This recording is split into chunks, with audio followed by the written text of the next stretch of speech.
As soon as I stepped off the bridge, I had an experience of like time slowing down. My memory of it is of like watching my body start to go without me and then just black.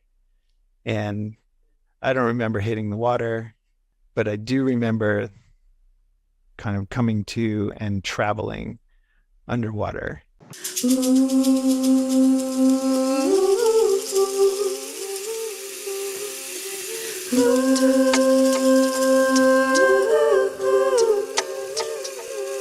All right. Welcome to Liberated Lyfe podcast. I'm your host, Lindsay, and today is a special day because my co-host, Cody, is here with me today while we talk with our good friend and really one of our mentors, Justin Smith. Justin is a real pillar of the Boulder, Colorado community and a leader in the spiritual community. Justin leads a weekly ecstatic dance every Wednesday night that a lot of people really look forward to. It feels a lot like church. It's a real cornerstone of the Boulder spiritual community. Justin is a minister of movement, is how he refers to himself. And today we're talking about kind of his story, but more widely the topic of how movement, like the medicine of movement. So welcome, Justin. Welcome, Cody.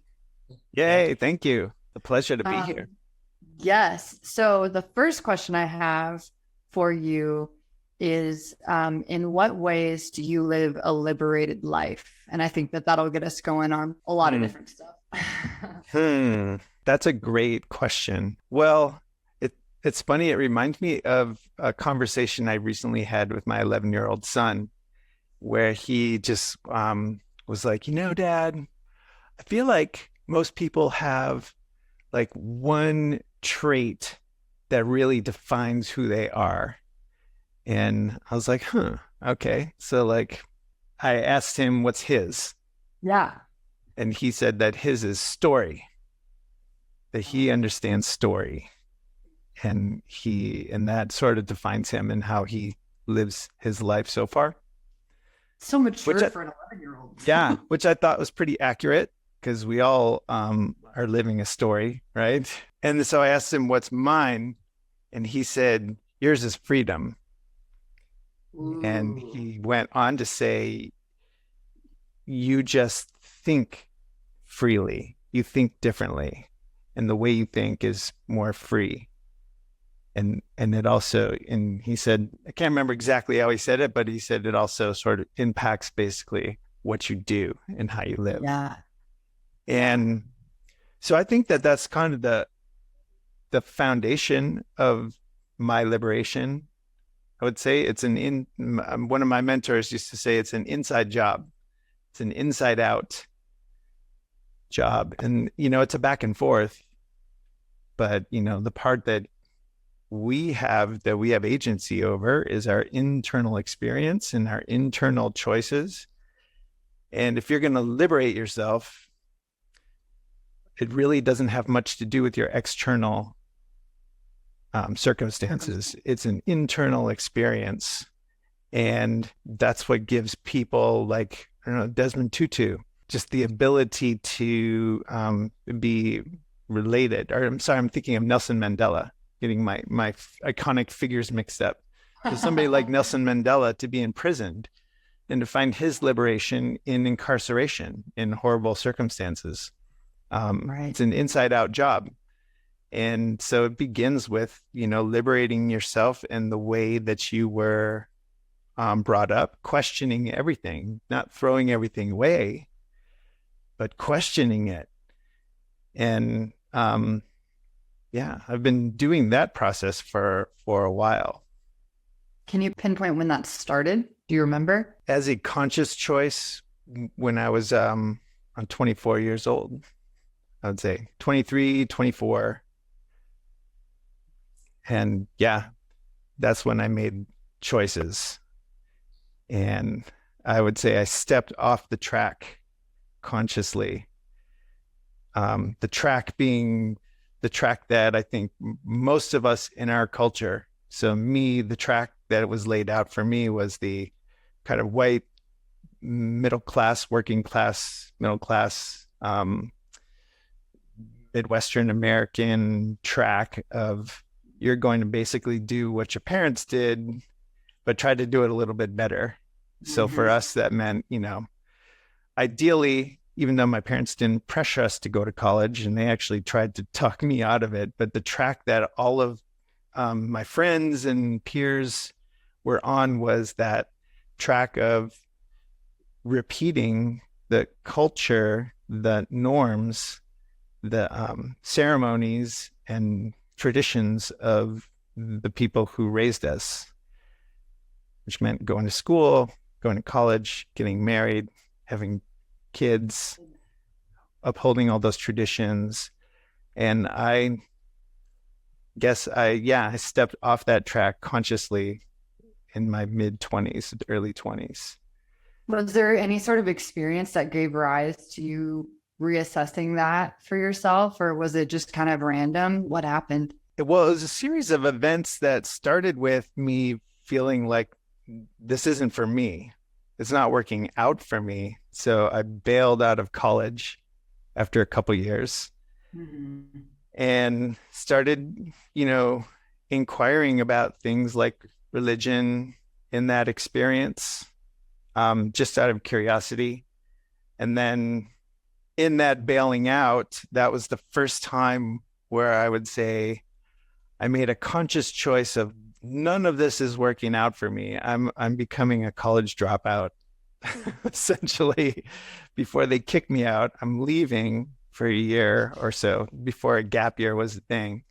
And I'm going to do Mhm. the one thing that I know I want to do. Like there's only one thing in life that I feel like this is the thing for me. And that was to go to Disney World, get my job there and and be goofy. Be a kid, like live the kid life. I love Yeah. that. I'd always wanted to be goofy and I'd Literally always Goofy the character, right? Goofy the character Okay, at yeah, because Disney you're World. tall, you could do it. That was my dream. It's a good one. And it was like, what else am I doing? And so yeah, that was the first time where I really like made that kind of life choice. Then saved up my money, packed up my car, and had enough money to give myself a few weeks to make it happen. Did you go to Florida or California? Florida, World, Florida. Okay. Florida. Yeah. Yeah. Yeah. That's where I started dancing as performance after I got that job. Had you danced at all before that, or was that new? Well, yeah, I had danced before that and like the bar mitzvah scene. Okay. Different, very different. That was what got us out dancing though, as like tweens, like 13-year-olds. We were motivated, me and my friends, because we were at bar mitzvahs all the time and we threw down at these bar mitzvahs. And there was always a DJ and there was always a dance contest, well, usually. And breakdancing was like just becoming a thing, like it just blew up. And so everybody was breakdancing and we practiced and we tried to like one up each other at the bar mitzvahs. And Awesome. but then in high school, yeah, not so much. It wasn't Yeah. such a cool thing Right. in high school. Maybe, at a dance here and there. But that was the stage in my life where it started having to involve alcohol, like Right. a lot of people. To come out of But your shell again. yeah, you get a little uncomfortable in your body. You're not sure if this is socially suicide or or what, but enough drinks and none of that matters. Right. So you get to Disney, you have like Yeah. 3 weeks worth of time. What happens? You audition, or how did that? I forgot about. You told me this story before, but I'm like, Yeah. Well, I had connections there because I had worked the summer there before, okay. but I did not have like a job guarantee at all. And so I was hoping my connections were still there. And yeah, I went there, showed up, and just said, "Hey, do you guys need help?" And there happened to be, yeah, just like it was a set of circumstances where there was just like a tiny little opening here. Yeah, we can take you for a few weeks, but the season's over. And then auditions came up shortly after that. And I had just like found a way to eke by. and I got the part, and then I got hired full time after the, like the seasonal thing that I got hired for as a seasonal character. Did you get the part as Goofy eventually, or did you get it right Yeah. Yeah. Well, the way they do it there is they categorize you by height essentially. away? Okay. And I was goofy height.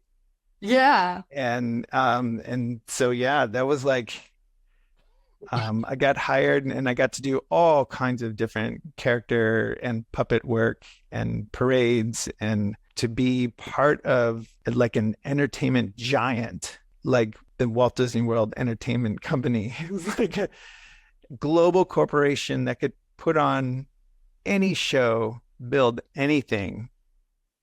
And it was really cool to be a part of that. I Oh. I loved it until this awakening started happening while I was there. How long had it been, or how old were you when that happened? So I'd worked there for a couple years and was really loving it. I mean, it was my life. I basically lived at the three parks there at the time and was really, really happy doing this, living this dream and doing all these amazing shows, meeting incredible people, traveling.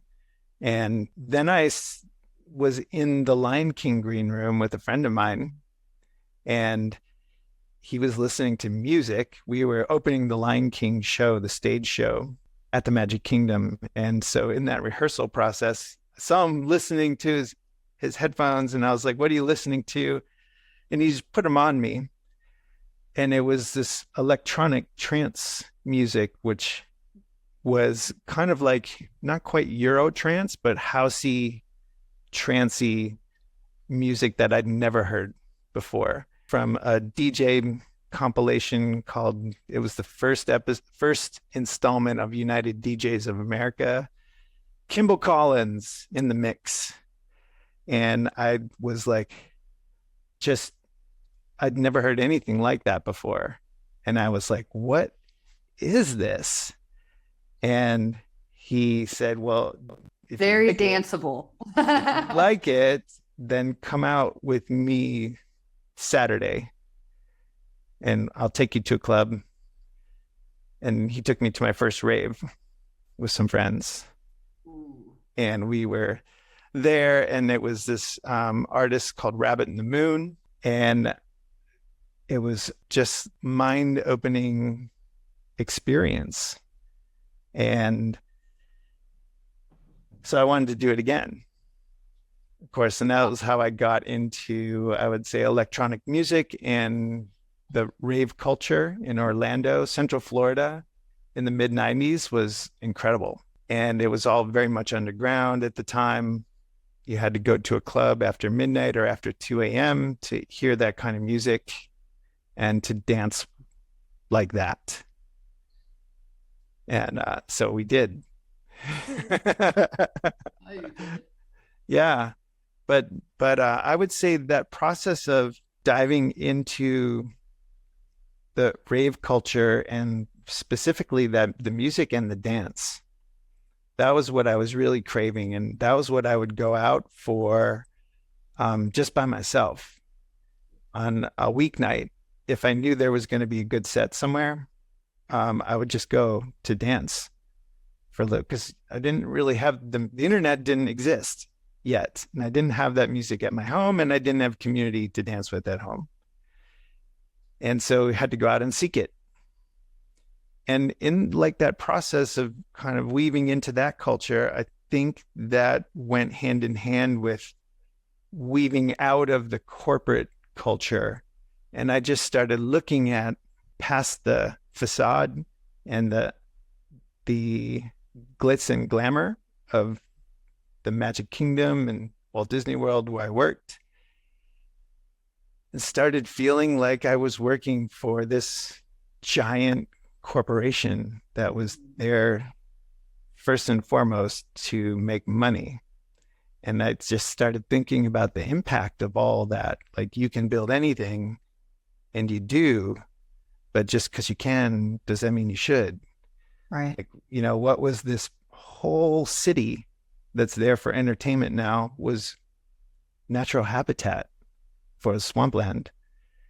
And those kinds of things that I never even thought about from my particular upbringing were things that I started to think about, and it just sent me in this whole different trajectory of there's something else that I feel called to seek out. Do you know what it was? Yeah, it was a deeper understanding, a deeper sense of connection. It was stepping out into a spiritual path and finding deeper meaning in life. What you start to think about. I mean, what Disney's really good is about bringing people together around themes, bringing hope, bringing joy, bringing people together, right? Mm-hmm. But they don't talk so much, or they're not there to talk about like, what is life? Why are we here? What is our origin story? Because that's all very divisive material. And I suppose I got more interested in those questions and just started feeling like I couldn't put words to it, but something was off in that corporate culture. I just started referring to Mickey Mouse as the rat. Like a lot of, I work for the rat. And it's part of it now where I'm at is it's all based on extraction mindset. I feel like there's a lot of heart. I love Walt Disney. I love what Disney does. And I see them now really being much more bold in their stances on things, especially when it comes to like what kinds of characters they're putting out there, representation, taking a stand for LGBTQ plus rights in their state, which is not easy to do. Like there's a lot that I appreciate about them, but at the end of the day, it's a giant corporation that's there to extract as much money out of people and resources as possible, essentially. And that didn't feel great to me because it shows up in a lot of ways in the shadows of the organization, just like any other organization. When they're there to extract, it creates this sort of sense of elitism and polarization, separation, and that shows up in a lot of shadow. And so my journey has kind of taken me to exploring what is regenerative culture all about. Like I'm in the process of building an organization that started from the idea of, can this be a regenerative venture? So that we're not in competition, we're not extracting from the environment around us, but we're here bringing something to it. We're juicing it up, as we like to say. Yeah.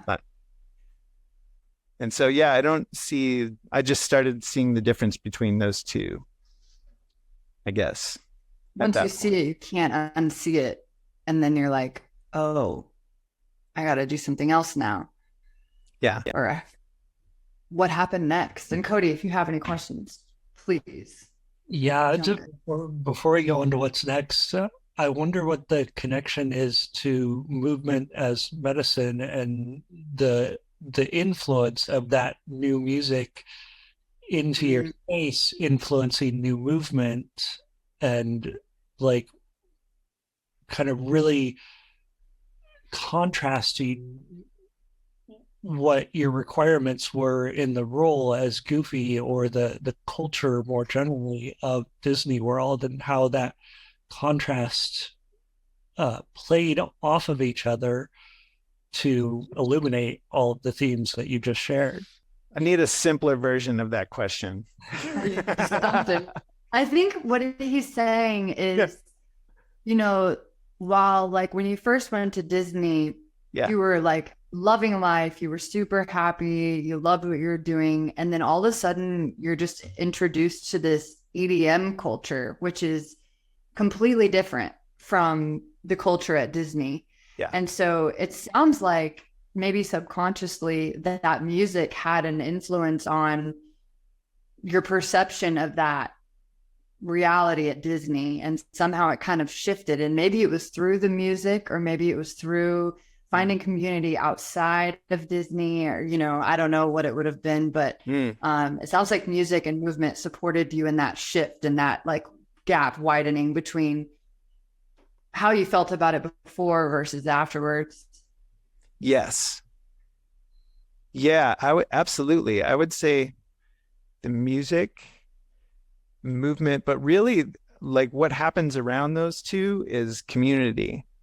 Mm-hmm. And so the people that I was exploring all of that with were also people who tended to be sort of jumping off the track as well. They were, there's a reason why you're at a club after hours when everybody else seems in the world is sleeping. And probably part of it is because you're not buying into whatever their 9 to 5 track is. Yep. And so we all kind of had that in common. And it was the first time I was around people who were talking about like energy and angels and like mystical things and all kinds of stuff that I just didn't even have a lexicon for. But at the heart of it, the thing I think that fuels it is that for me, for us, is that trancy music and that vibration and that experience of communing around it in a way that we can't really explain. It's not scripted. It's not like what we're doing at work where we are doing choreography and learning it together and getting our blocking right and propelling a story. And it's very clear why every choice is made. But in the after hours, we're doing something that is totally like it's contained, but it's letting something out in us that doesn't want to be contained anymore. And just doing it. And the music drives that. Without that, we probably wouldn't be there. And we would be doing whatever else we were doing to try to find the same thing. Right. That makes sense. Maybe just like sitting in a crack dance. I don't know, like trying to find some sense of deep connection.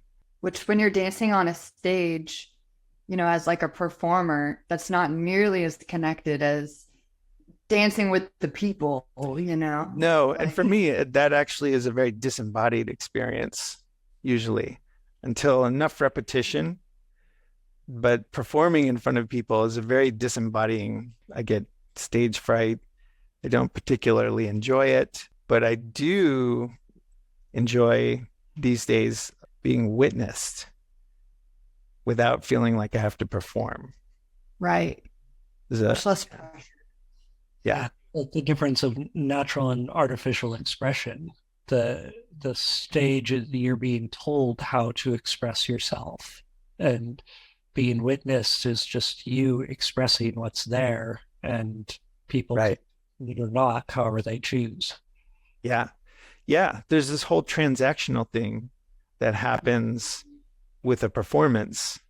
You buy your ticket, you have expectations, and now I have an obligation essentially to entertain you and to help you feel something. And that's great. But again, like back to like the idea of being regenerative in the world, I feel like that's less transactional and more interactional. And so, yeah, I'm kind of veering away from those transactional type of experiences and seeing, well, like, how can we bring dance and movement, and even with a lot of my friends now, performance quality movement that's just our regular like Tuesday night dance. Like, so I'm starting, like how I'm getting curious these days about how do I weave that together to create an experience to share it with people. Because that's what my ministry is about. The ministry part is about sharing what we're doing with movement and person to person movement. And still, even though it's not underground anymore, like it was back in the 90s, some of the most intimate, most beautiful movement moments I have are very much in contained spaces that are safe spaces still.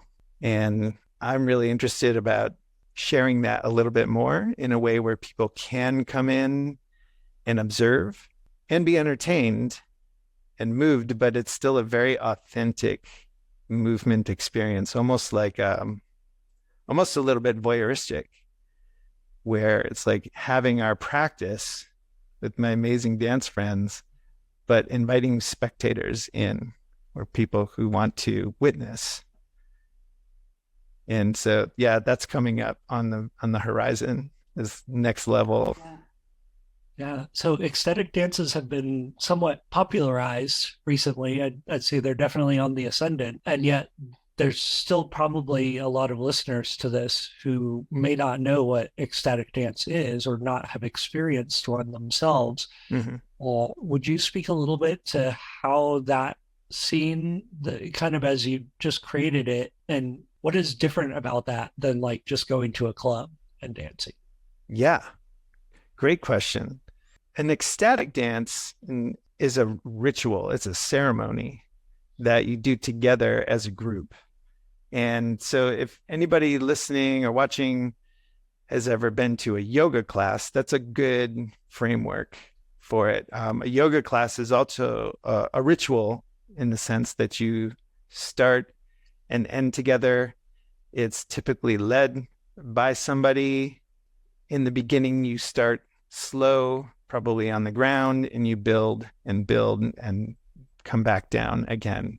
So there is, in an ecstatic dance, that same format of beginning together.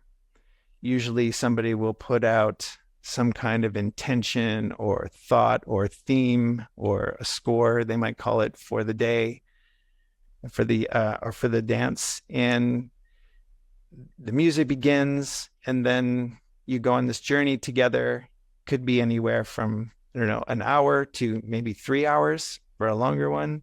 And it comes back down again, all the way down to a quiet place. And in that process, you've gone on this journey together and something has changed in everybody. So it's a very healing and also really fun process to do together. And it's not always fun in the sense of like, hey, like dance party fun. Because sometimes in that process, like I said, it's a healing process. And sometimes that means grief comes up, or your interpersonal issues, your insecurities. You want to dance with somebody, but they didn't want to dance with you. Oh my gosh, what does that mean? Like all this stuff that comes up on the dance floor, that's part of the process. And that's really part of the point of it, to be with all of that with other people and find your freedom in that, to express how you feel like you want to express in that moment. And so that's very different than the culture of a dance party or going to a club, where if you think about a club experience, you are probably like working all week and you're ready to like blow off some steam, and you have to be up for it, because a club experience is leveled up here. And you got to, like, if you're not up for it, you're going to have to get yourself there. You're going to have to rally. You're going to dress up. You're going to do your makeup. There's all this fucking preparation goes. You're going to take shots. Yeah. Then you're going to like go wear uncomfortable shoes and wait in line and have your boundaries violated by random people. Totally. And go in and deal with a bunch of drunk people, probably, and try to like just be part of this culture of looking good, feeling good, chasing something, popping bottles. Yeah. And in a club, I mean, I used to go clubbing all the time because it was fun. At least I thought it was fun, but then I realized like it drains. It's another extraction practice. how much money can we get from everybody coming through the door for as little as possible? And then even, and then I feel like shit the next day if I'm drinking, and there's not really a deep sense of connection there because there's too much alcohol for that. And so it's a very different experience. You can still go to a club, find a corner and have a good dance session, but I've never been to a club and gone in and go, wow, this is my community. These are the people who have my back.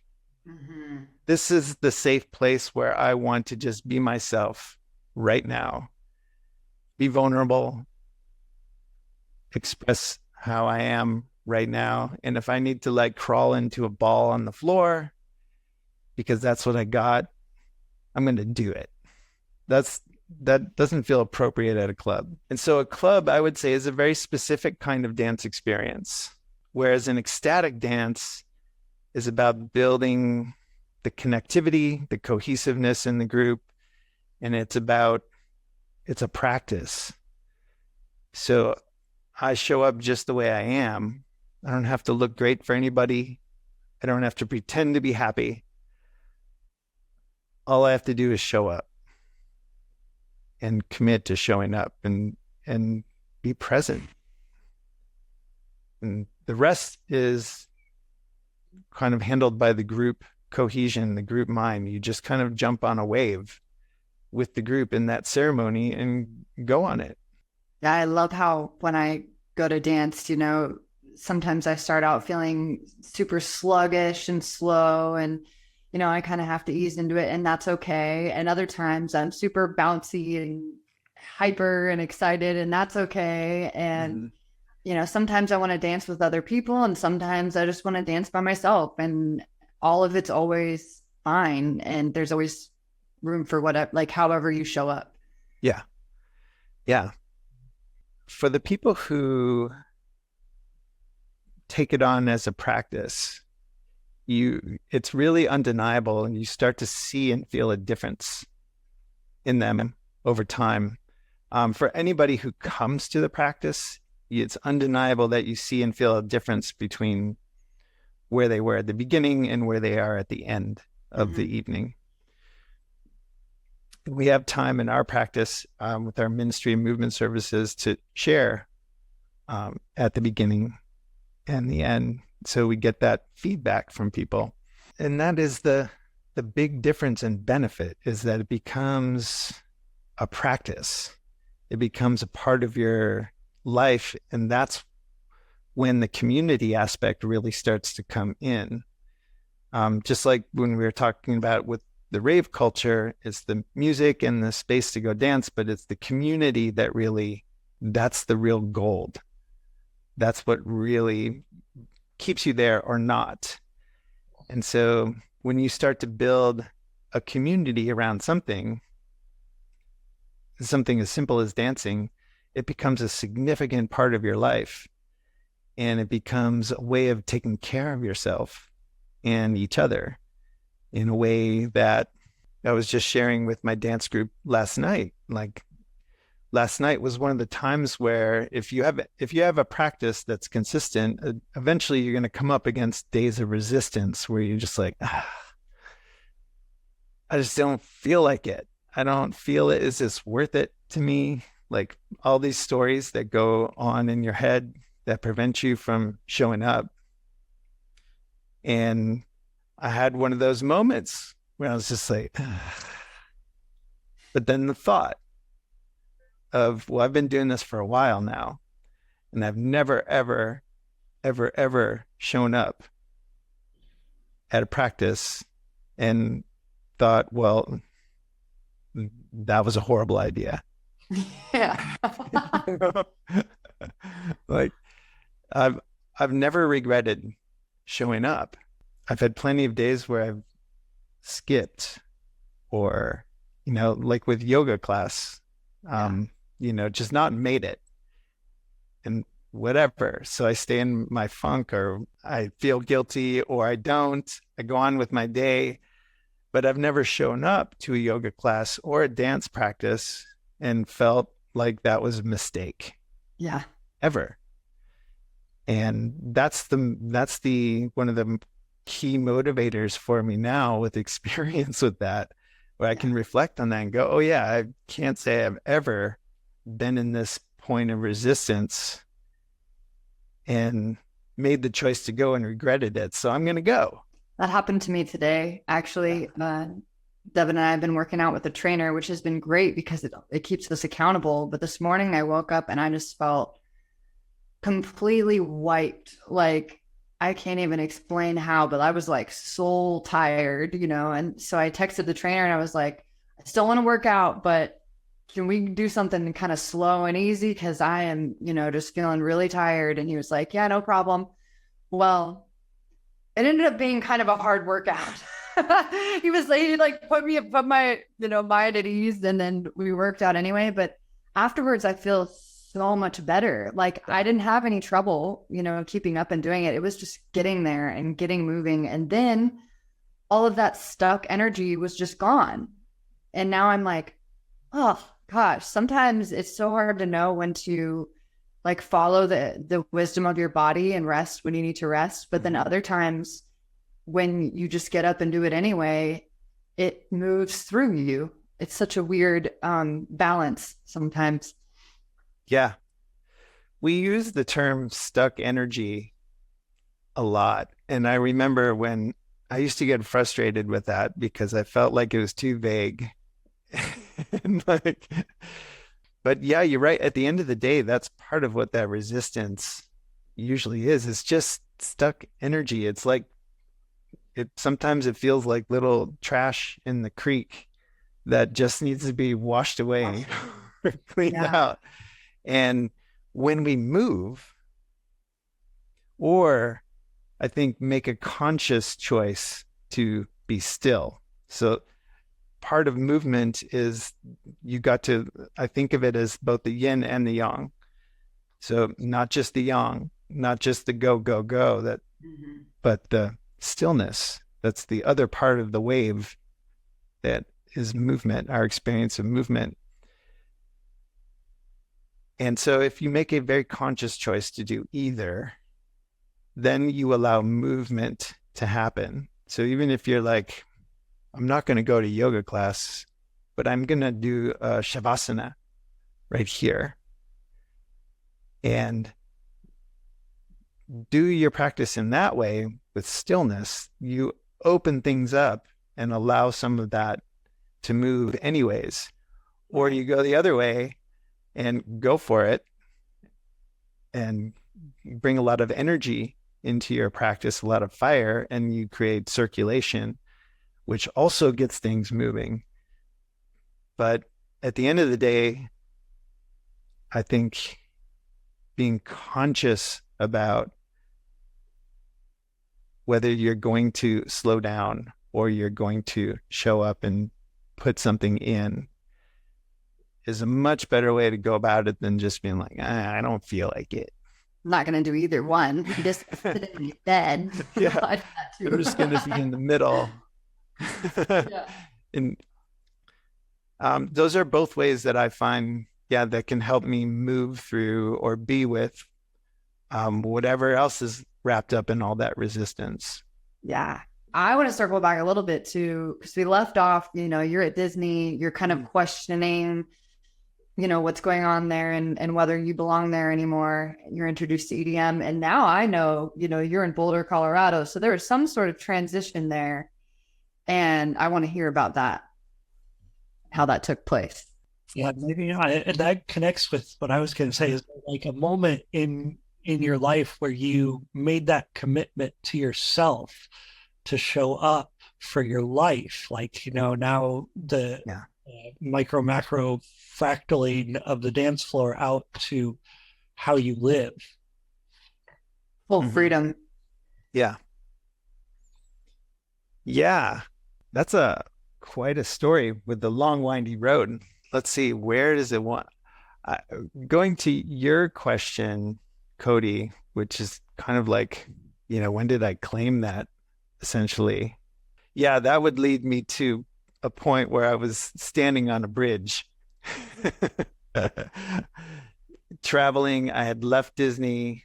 I had lived in Colorado for a little bit. I'd been on my spiritual path for, let's see, this would have been 1996. And yeah, summer of, or 97, I guess.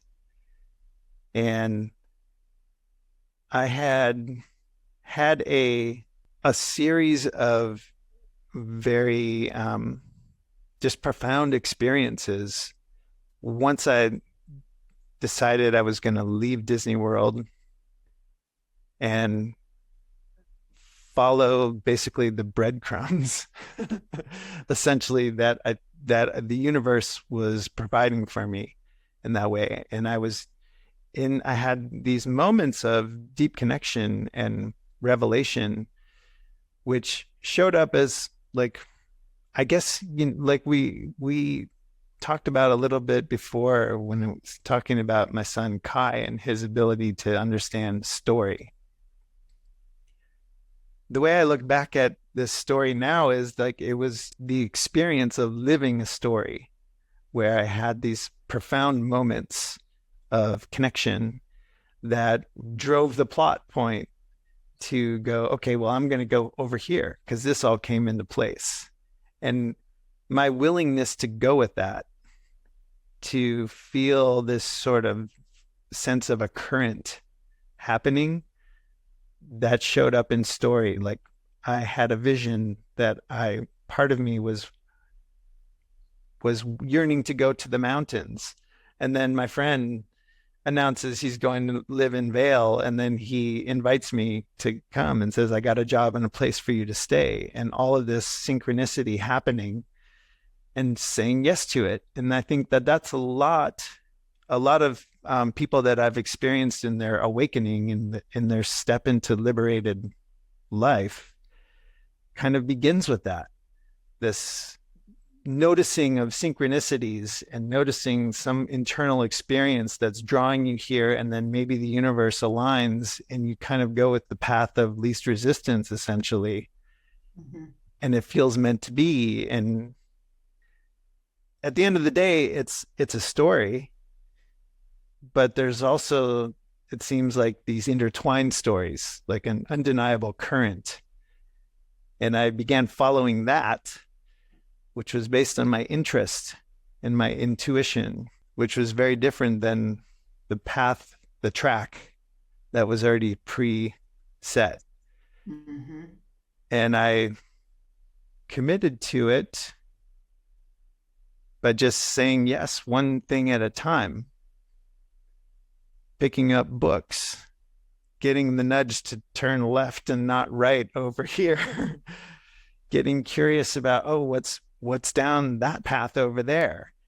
Something's drawing me there, so I might as well go. And maybe there's something there or not that's tangible, but beginning to live in that way on a day-to-day, moment-to-moment basis started changing just where I found myself and what I found myself doing.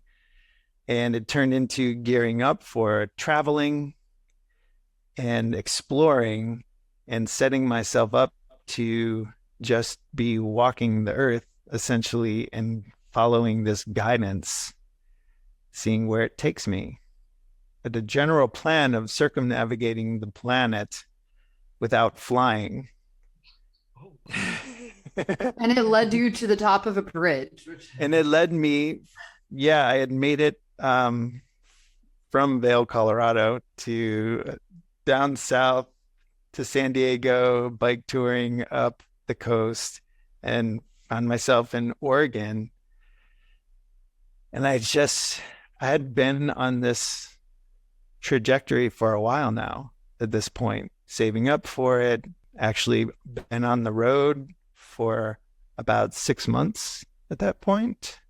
Is that right? Close to 6 months. And I came across this bridge over a gorge, and I just couldn't keep riding anymore. I stopped on the bridge and I looked down, and I couldn't rationally tell whether the jump was doable or not. It was a gorge that was like from a dammed up river, very deep, very tall bridge. And in this whole process of standing on that bridge, I felt like there was this battle going on essentially between these two parts of me. One was the part that needed life to be linear and needed like things to have a direct cause and effect and needed to know the outcome of things before leaping into something that didn't like uncertainty, all of that. And then there was the part of me that was really yearning to be heard. I think the part of me that I was trying in my life to say yes to, which was the more intuitive knowing and the quieter voice, the intuition that I had been leaning into that had really gotten me to that point on the journey so far. But I would say it wanted to be trusted. Like it wanted to be trusted even when it counts. It was my way, I guess, of proving to myself at the end of the day that I was all in on this spiritual path. And the spiritual path being really like defined easily as, are you going to listen to spirit the way it speaks to you or not? And whatever spirit is to you, that's different for all of us. But we all have some sort of connection to something that we consider bigger, more intuitive, deeper, more expansive, God, whatever you experience it is. As I was on a journey of claiming that, and I knew in my heart that this is not a 1 foot in, 1 foot out type of lifestyle. If you are dabbling, you're going to find yourself in this kind of in between paradigms thing that probably is not going to work. And if you are the kind of person who's like a fair weather spiritual person, until the pressure's on, and then you just divert to your old way of thinking,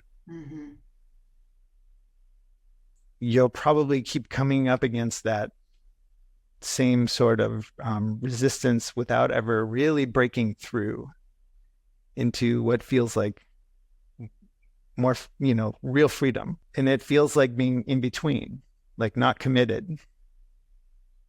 And so when you got to the bridge, you're like, that's it. You two, this is it. Like, it was a standoff.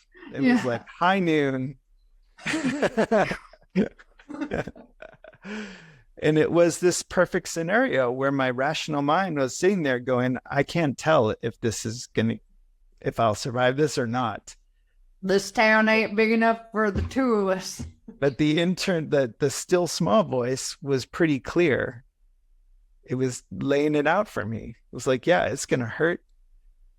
You'll be okay. You can do it. And it didn't say I had to do it, but it just let me know that it was possible and it was going to hurt. But it would also to have that tension, like continuing, like ongoing too. So like at that point. Yeah. And then, but the rational mind was like, no. And so all these questions and, like, what if there's big boulders down there? We don't know how deep it is. And then like, I was up there for like 2 hours. And like in that process, a boat came under and I yelled down, how deep is it? And they're like, it's 60 feet. So I was like, okay, that'll do.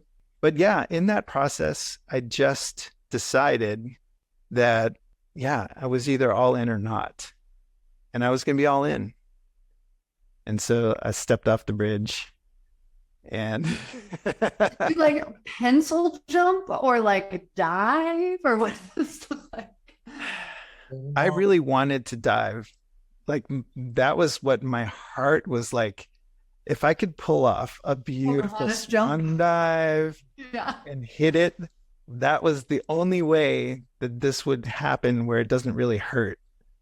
But like that same voice was telling me, basically, I had a very small chance of actually hitting that dive and a much bigger chance of killing myself in that process. Because that was, yeah, I'd never dove from it. This is like about 100 feet. So, like, roughly 2 10-meter platforms stacked on top of each other. I've done like a 20-foot jump, and my heart or my stomach, drops like twice in that jump. So I can only imagine like how many times you were like, yeah, well, I blacked out on the way down. oh, And so, yeah, as soon as I stepped off the bridge, I had an experience of like time slowing down. My memory of it is of like watching my body start to go without me, and then just black. And I don't remember hitting the water, but I do remember kind of coming to and traveling underwater. So I had this experience in that the choice was basically like, I'm not trying to kill myself here, but if I'm being honest, I was essentially trying to kill part of myself or let that part go. And I came to the conclusion that if that's really what life was, that if it was just this kind of random set of occurrences and everything is that black and white and things are very linear and calculated, and that's the only way to be successful in this world, like I just didn't really want any part of it. Because this new part was so much more alive, and it was like a whole new world that was available to explore, a different paradigm. And yeah, I guess if that was all wrong and I didn't survive, I had kind of made peace with that. So that linear part might still be up on that bridge somewhere. Maybe so. Well, my spine is a little less linear now. Yeah, it's actually linked to why I have to keep moving, because in that I hit my tailbone. So based on physical evidence of that jump, like if you think about not being in your body and everything's kind of limp, like my feet hit first, bruises on my feet, but bruises from the back of my knees to like my butt. So like my whole like quad underneath on both legs, solid bruises, like a chair just like smacked me essentially. And it broke the tailbone, L5, not the tailbone, but L5, where it sits on your S1, your sacrum. It snapped that forward.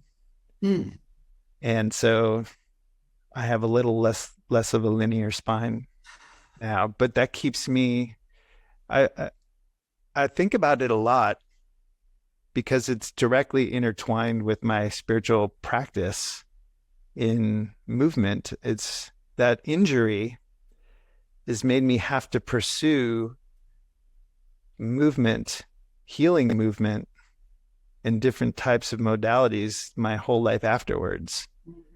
Because if I don't, then I start to suffer some severe pain. Get stuck. Yeah. Yeah. And I lose my mobility pretty quickly. So it's encouraged me to do like yoga teacher training, just so that I can get really solid in my fundamentals. It's encouraged me to pay attention to my core all the time. And it's helped me find a practice where I've actually been able to compare 10-year.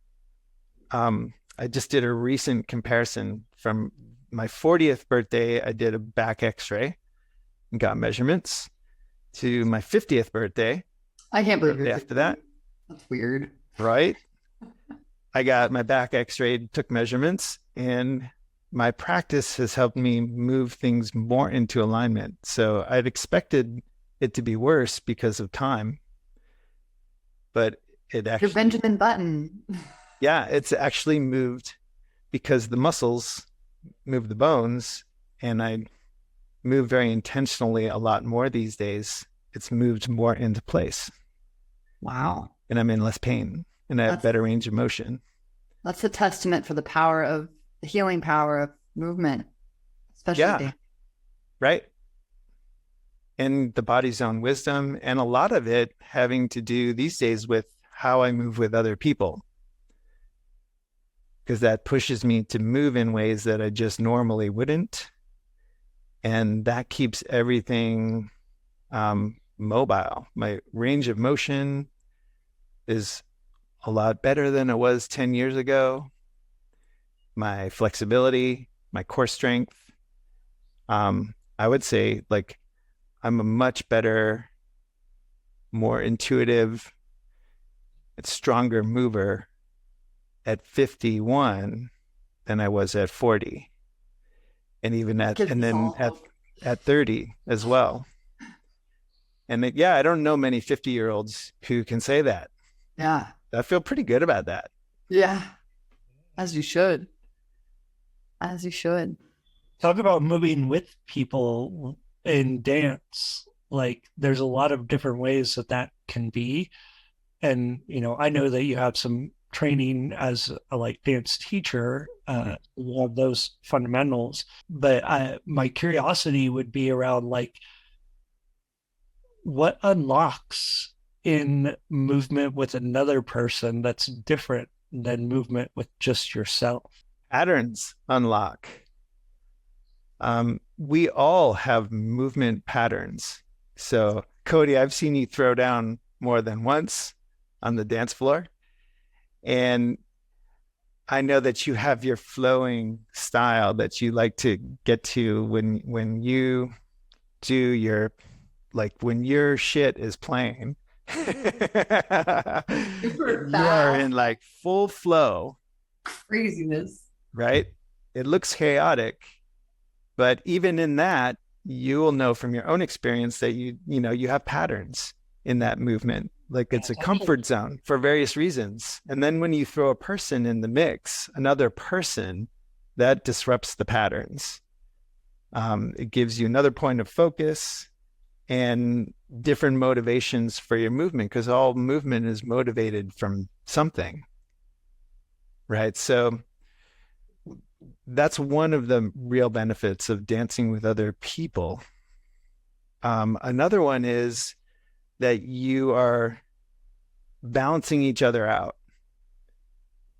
So your bodies are going to do what they do, which is begin to normalize whatever's happening and to find balance in whatever's happening.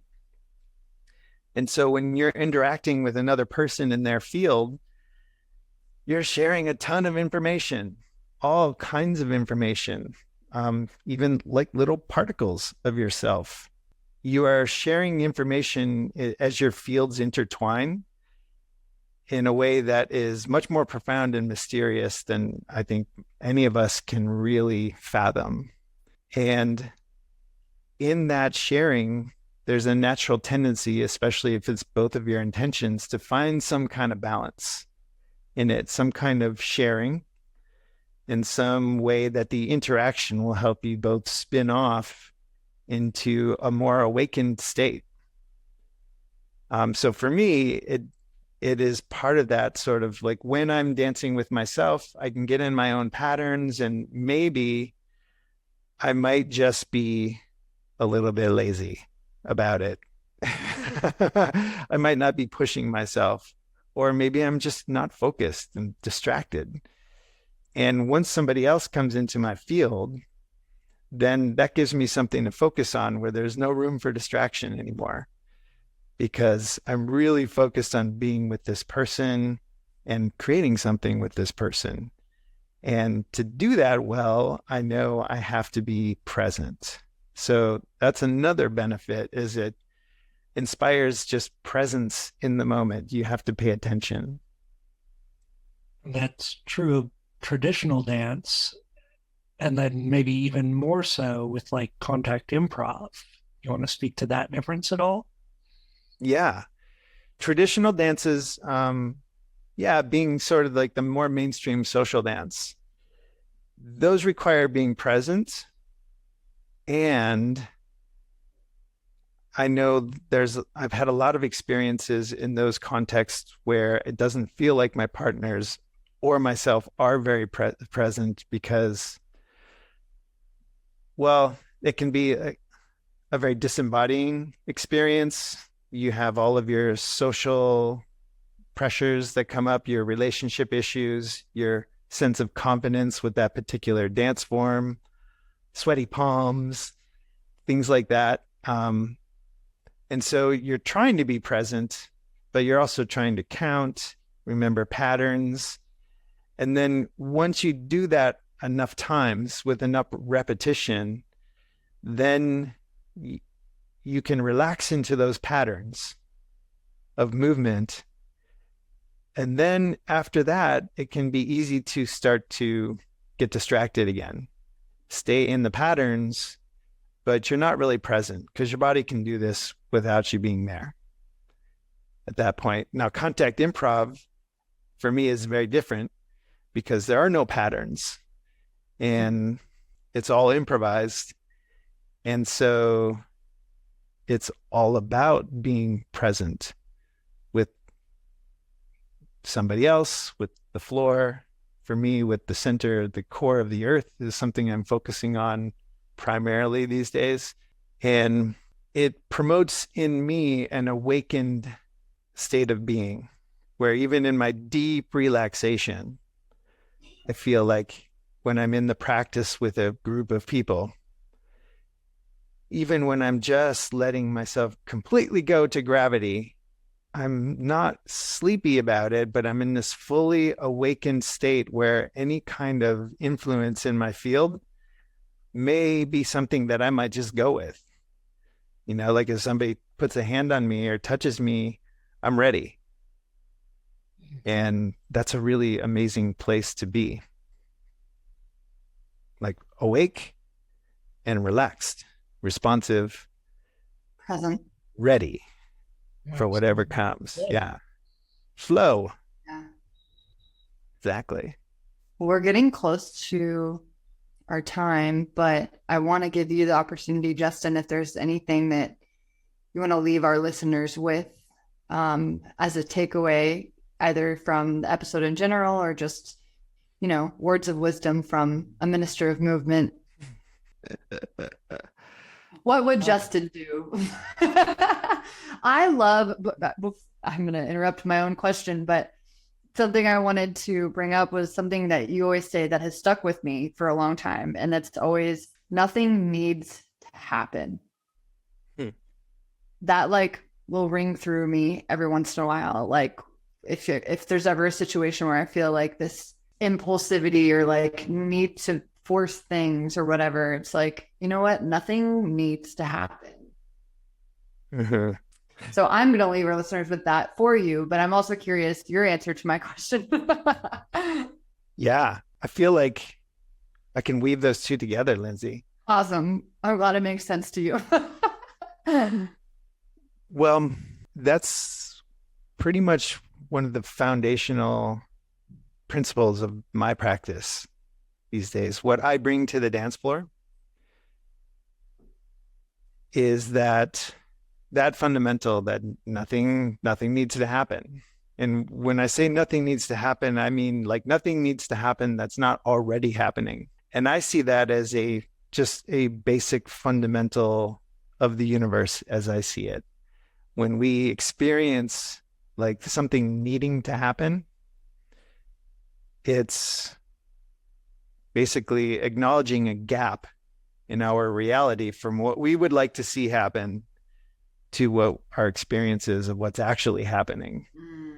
So you're really expressing your own personal desire.